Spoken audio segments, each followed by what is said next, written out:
America didn't fix its debt problem. It changed the rules, and the number quietly stopped meaning what you think it means. This is how $38 trillion can disappear without ever being paid back. Most people believe money works in a simple way. You earn it, you save it, you spend it, and if you borrow too much, you eventually have to pay it back. That logic works for individuals, families, and even small businesses. But when it comes to governments, especially powerful global governments, this logic completely breaks down. The rules change, the consequences shift, and the reality becomes far more complex than what we are taught in school.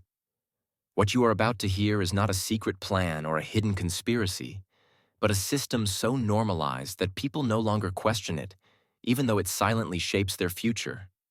When a country reaches massive levels of debt, the public naturally assumes collapse is inevitable. News headlines fuel this fear by throwing around terrifying numbers.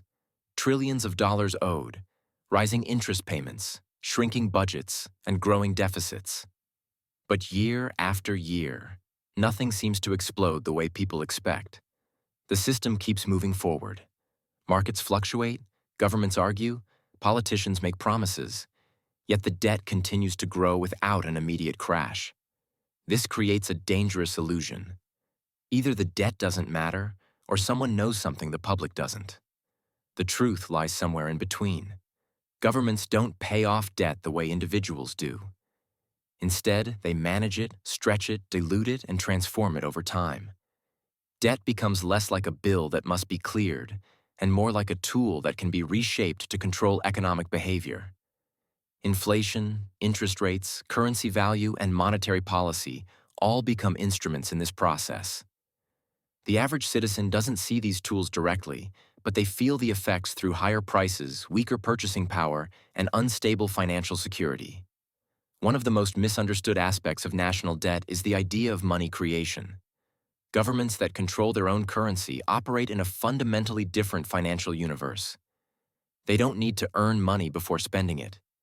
Instead, they create money through central banking systems, debt instruments, and financial markets. When a government issues bonds, it is essentially creating a promise tied to future economic output.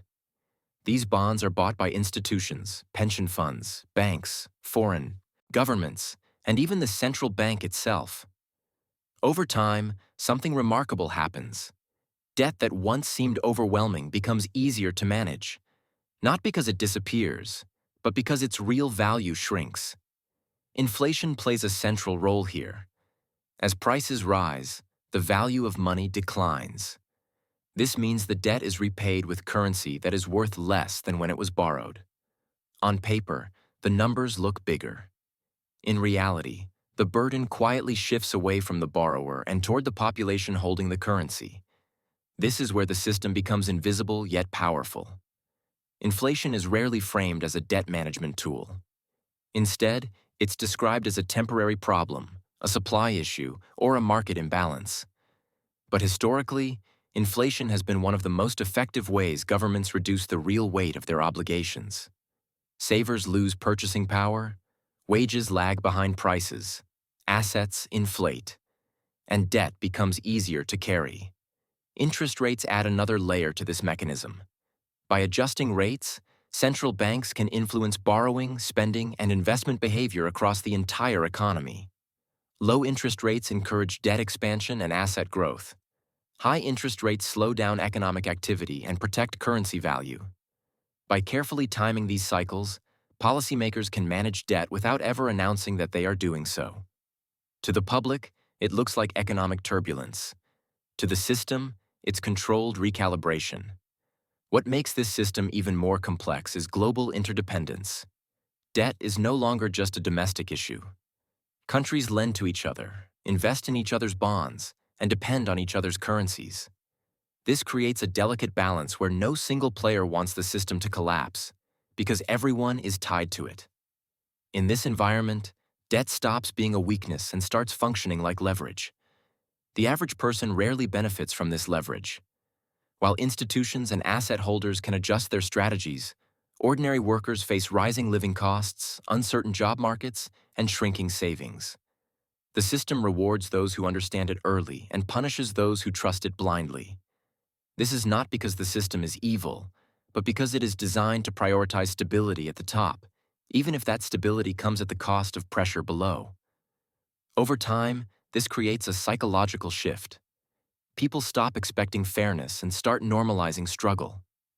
Higher prices become the new normal. Financial stress becomes a permanent condition rather than a temporary phase. Meanwhile, the system continues operating smoothly, protected by complexity and distance from everyday life. Another critical piece of this puzzle is currency dominance. When a nation's currency is used globally for trade, reserves, and financial settlements, it gains extraordinary flexibility. Demand for that currency remains high, allowing more debt to be issued without immediate consequences. This demand acts like a shock absorber, spreading the impact of debt across borders instead of concentrating it at home.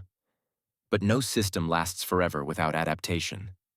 As global dynamics shift, governments must constantly reinvent how they manage debt. New financial instruments emerge. Digital currencies are discussed. Payment systems evolve. Each innovation promises efficiency, transparency, or inclusion, but also introduces new layers of control. The public often focuses on the surface-level benefits while missing the structural implications underneath. This is why understanding the system matters more than predicting collapse. The real danger is not sudden failure. It's gradual erosion. Wealth doesn't vanish overnight.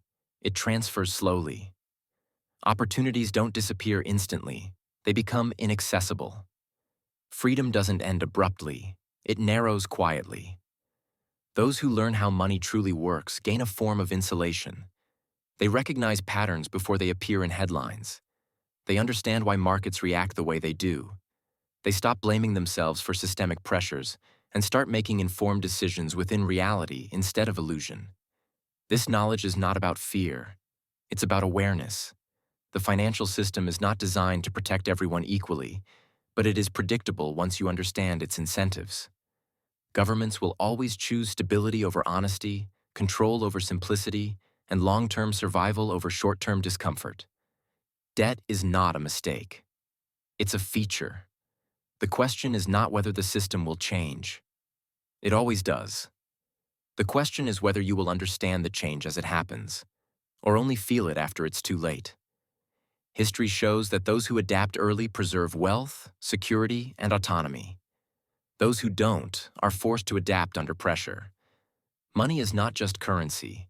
It's trust, perception, and power. When that power shifts, the effects ripple through every aspect of life. From what you can afford, to how you plan your future, to how secure you feel about tomorrow. Ignoring this reality doesn't make it disappear. It only makes you vulnerable to it. The system doesn't need your attention to function, but you need understanding to survive within it. And once you truly see how debt, money, and policy intertwine, you stop asking when the crash will come and start asking how the system will evolve next.